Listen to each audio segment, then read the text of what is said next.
நண்பர்களே, இன்றைக்கி நம்ம வீட்டில் ஒரு சூப்பரான டிஷ் செய்ய போகிறோம், வெள்ளைப்பூரி. அதை எப்படி செய்யறதுன்னு பார்க்கலாம். ஒரு காப்படி புழுங்கல் அரிசி எடுத்து நல்லா ஒரு 2 மணி நேரம் ஊற வச்சு இந்த மாதிரி கொரப்பாக அரைச்சி எடுத்துக்கலாம். பாருங்கள், இந்த அளவுக்கு கொரப்பாக இருக்கணும். அரைச்சி எடுத்துகிட்டு இதில் வந்து 1 ஸ்பூன் மஞ்சள் தூள் ஆட் பண்ணியிருக்கேன். மாவு அரைக்கும் போதே வந்து தேவையான அளவு உப்பு போட்டு அரைச்சி எடுத்துக்கலாம். காப்படி அரிசிக்கு வந்து ஒரு கை அளவுக்கு துவரம் பருப்பும் போட்டு சேர்த்து அரைச்சி எடுத்துக்கணும். இப்போ இதில் 1 ஸ்பூன் மஞ்சள் தூள், ஜீரகம் 1 ஸ்பூன் அளவுக்கு ஜீரகம், இதில் வந்து மிளகா ஒரு 10 மிளகா நம்ம காரத்துக்கு ஏற்ற மாதிரி ஆட் பண்ணிக்கலாம், கூடவோ குறைவோ சேர்த்துக்கோங்க.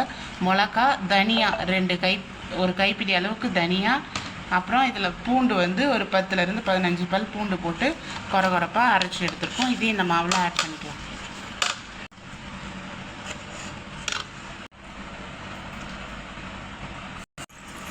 இது வந்து கட்டியாகி வர்ற நம்ம பூரி மாதிரி ப்ரெஸ் பண்ணுற அளவுக்கு வரணும். அதனால் கொஞ்சமாக பச்சரிசி மாவு ஆட் பண்ணிக்கலாம்.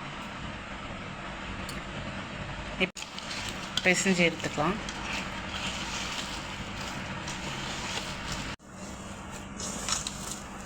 வந்து நல்லா இந்த அளவுக்கு பிசைஞ்சாச்சு.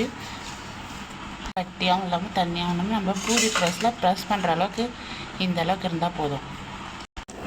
இந்த மாதிரி சின்னதாக உருட்டி பூரி ப்ரெஸ்ஸில் வச்சு இந்த மாதிரி சின்னதாக உருட்டி பூரி ப்ரெஸ்ஸில் வச்சு அமுக்கி எடுத்துக்கலாம்.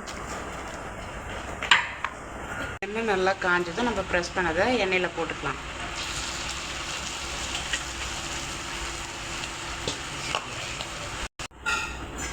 போடுங்க. எண்ணெய் நல்லா காஞ்சதும் நம்ம ப்ரெஸ் பண்ணதை இதில் போட்டுக்கலாம்.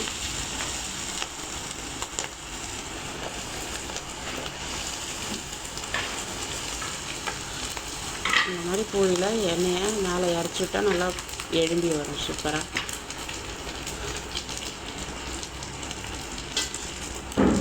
ஒரு பக்கம் பொரிஞ்சதும் இன்னொரு பக்கம் திருப்பி விட்டுக்கலாம். வெள்ளைப்பூரி இந்த மாதிரி மேலே நல்லா பொரிஞ்சு வரும்.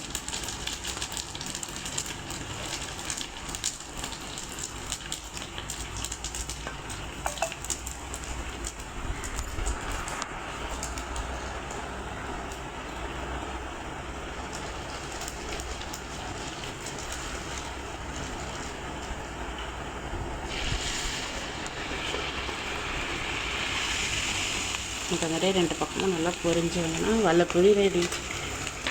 இதே மாதிரி எல்லாத்தையும் ப்ரெஸ் பண்ணி போட்டு வேக வச்சு எடுத்துக்கலாம்.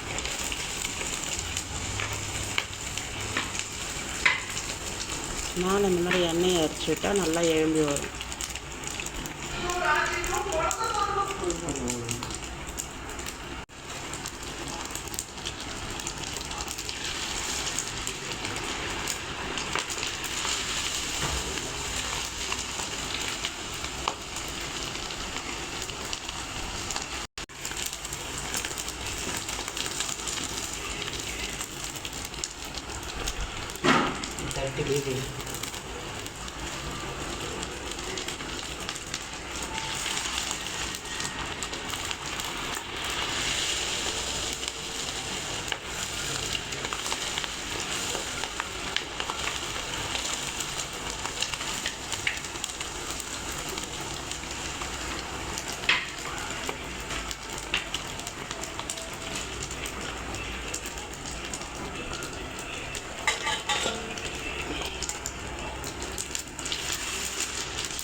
அவ்வளோதாங்க, நம்மளோட டேஸ்டியான வெள்ளைப்பூரி ரெடி.